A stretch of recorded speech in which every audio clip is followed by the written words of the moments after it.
The Story of Robin Hood.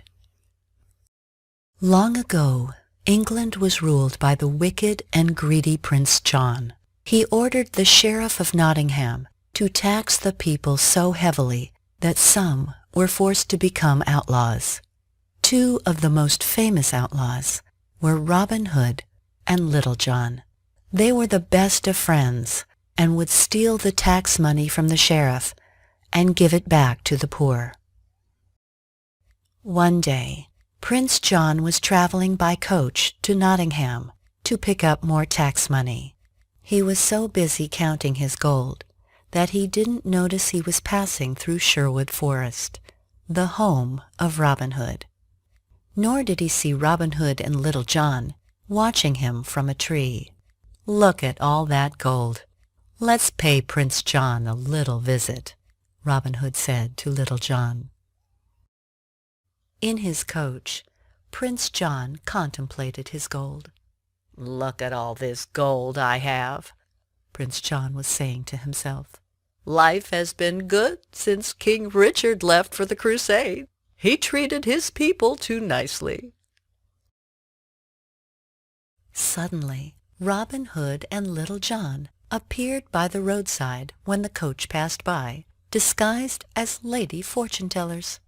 "Care to have your fortune told, your Majesty?" they asked. "Fortune-tellers? How curious," thought Prince John, and he called out, "Stop the coach!"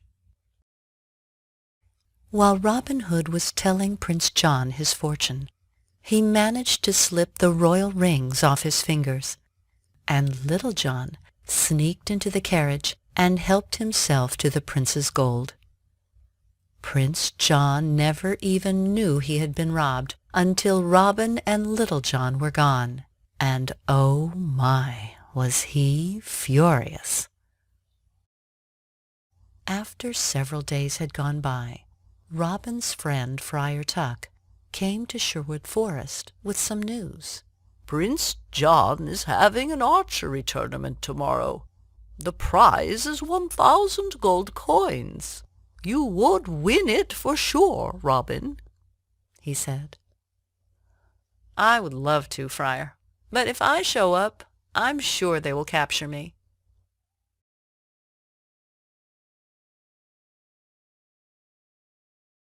"You know, Maid Marian will give a kiss to the winner," replied Tuck. Maid Marian. She had been Robin's childhood sweetheart, and he had never forgotten her. So immediately, Robin agreed to enter the tournament. Truth be told, Maid Marian cared for Robin as much as he cared for her. The very next day, two strangers appeared at the tournament. "No one will recognize us in these disguises," Robin whispered to Little John. "I'll win the tournament and the kiss, and no one will know the winner is Robin Hood." The tournament began, and soon only Robin Hood, among all the other contestants, was the only one who could shoot right through the middle of the target. Everyone was surprised by the accuracy of this stranger. Finally, only Robin Hood and the Sheriff of Nottingham were left in the tournament. The sheriff tried to cheat by putting Robin Hood's target much farther away than his own, but even so, Robin managed to hit the bullseye 5 times in a row and win the contest. All this time, Prince John had been watching very closely.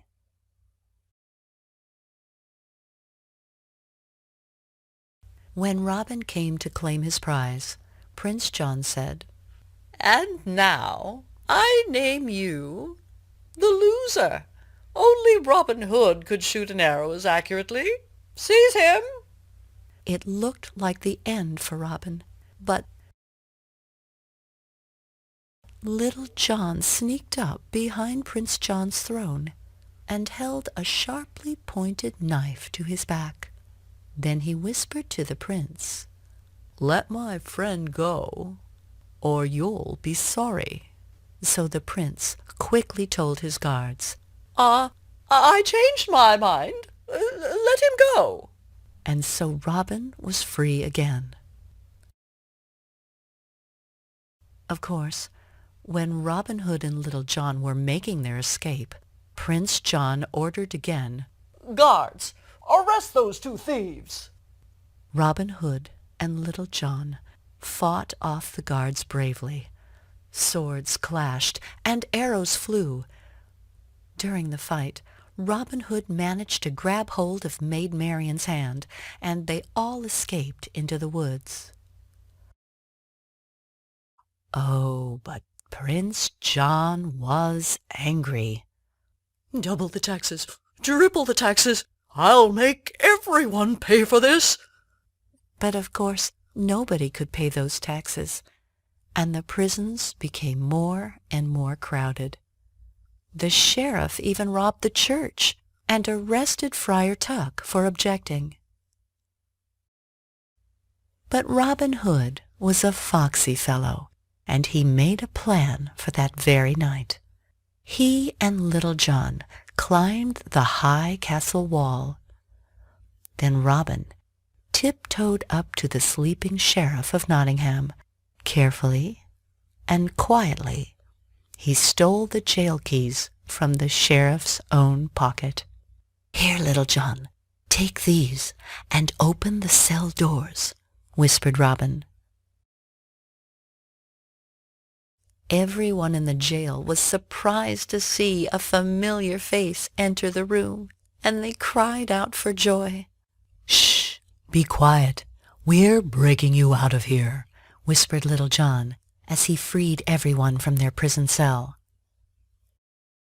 Meanwhile, Robin had climbed up into Prince John's bedroom where he kept all the gold. Prince John was fast asleep, so Robin tied the bags of gold to a rope rigged between the bedroom window and the prison and started to send them over, one by one. As the gold reached the jail, Little John took the bags off the rope. "Take them and run," Little John loudly urged as he passed the gold to the escaping prisoners.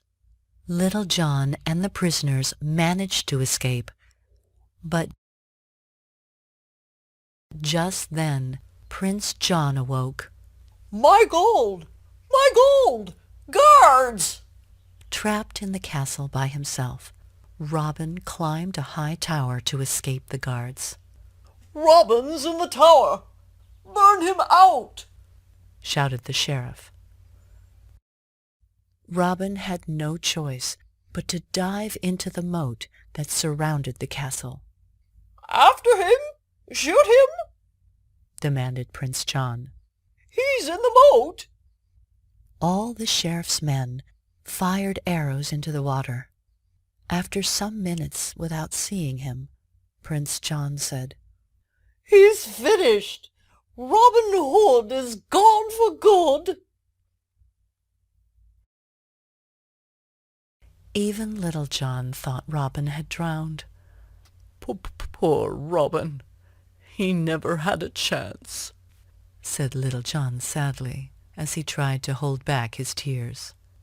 But then, all of a sudden, Robin popped up from under the water.